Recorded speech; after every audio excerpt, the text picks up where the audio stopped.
Mr. Chairman. Mr. Finney, I had a series of questions for you that I'll submit to you in writing. I'm going to have to deviate from what I'd planned to do because of the ranking member's opening statement, which I found instructive, if not predictable.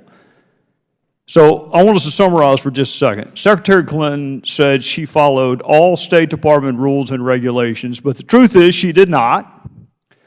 Secretary Clinton said her unique email arrangement was approved by the State Department, but it was not. Secretary Clinton said she used one device for convenience, but she did not. Secretary Clinton said she did not send or receive classified material, but she did.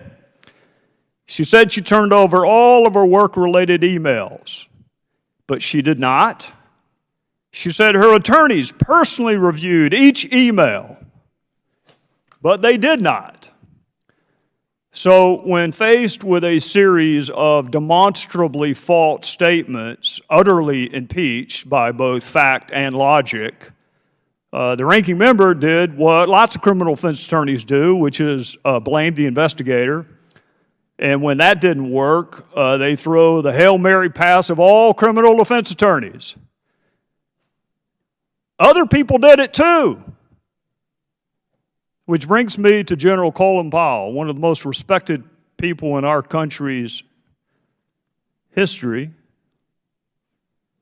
You know, Secretary Clinton told the FBI, and I'll concede, she says different things to the public than she says to the FBI, but she told the FBI that Colin Powell's advice had nothing to do with her decision to set up her unique email arrangement with herself.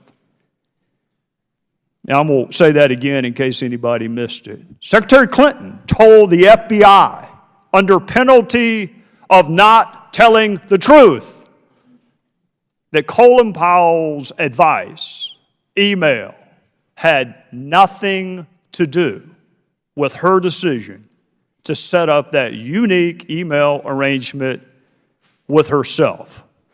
Now, I will say this in defense of Mr. Cummings. I understand why he may not believe her. I understand that. I understand why he may have credibility issues with anything that the Secretary said. I get that. But I think it would have been fair when you are using your opening to criticize Colin Powell to at least point out the person you're trying to defend doesn't even say Colin Powell was the impetus behind her decision to have that unique email arrangement with herself. So let me ask you this. Secretary Clinton was asked, because she frequently says 90 to 95% of her emails were in the State Department system. Have you heard her say that? Sir, I can't recall. Well, it won't take you long to find it. She says it a lot, or she said it a lot. And then she was asked, who told you that? Who told you that 90 to 95% of your emails were in the State Department system? And you may find her answer interesting.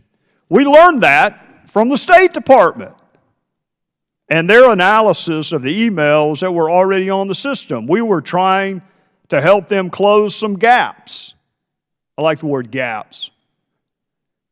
I guess if you consider the Grand Canyon to be a gap, then yes, there were some gaps in her email. Did you have 90 or 95% of her emails on your system? Again, sir, the only emails we would have is what has been provided recently, which was that 55,000 that we got. Well, no, I'm going back before that, Mr. Finney. She said you already had them before she gave them to you. You already had 90 to 95%. Was that true? Again, sir, the emails that we're looking at, talking about the state.gov emails, she did not have a state.gov account. And as far as the emails that we received from her came at that time frame when it was turned to the department and it was processed by a bureau. But she made this contention before she ever returned them. She said you already had 90 to 95%. She was just helping you fill in some gaps. If you had 90 to 95%, why weren't you complying with FOIA? Again, sir, what I have in our system is what received by a bureau. Let me see if I can address the- put that in South Carolina terms that I can understand. If she said that you already had 90 to 95% of her emails before she ever returned them, that ain't true. Sir, if I may say this, unless she's talking about the files that were sent to other individuals within the State Department, sent to their state.gov account. Well, how does that capture personal to personal emails? And how about the 14,000 that she didn't turn over? Did you have those? Again, sir, what you're talking about here. Oh, I understand her position. Yes, sir. The fact that I didn't keep them doesn't mean that whoever I sent it to didn't keep it. I get that. What if it's private to private? How are you supposed to have Sidney Blumenthal's emails if it's private account to private account? How do you have that? Sir, if you look at what we are doing today, in accordance to the Federal Records Act of 2014 that was amended, it requires that if an employee uses their Gmail account or private issued account, they're required by law to send that email to their state.gov account. That was amended in 2014, and that is what I'm briefing and the State Department briefs today. That sounds like it was a couple years too late, but I'm out of time.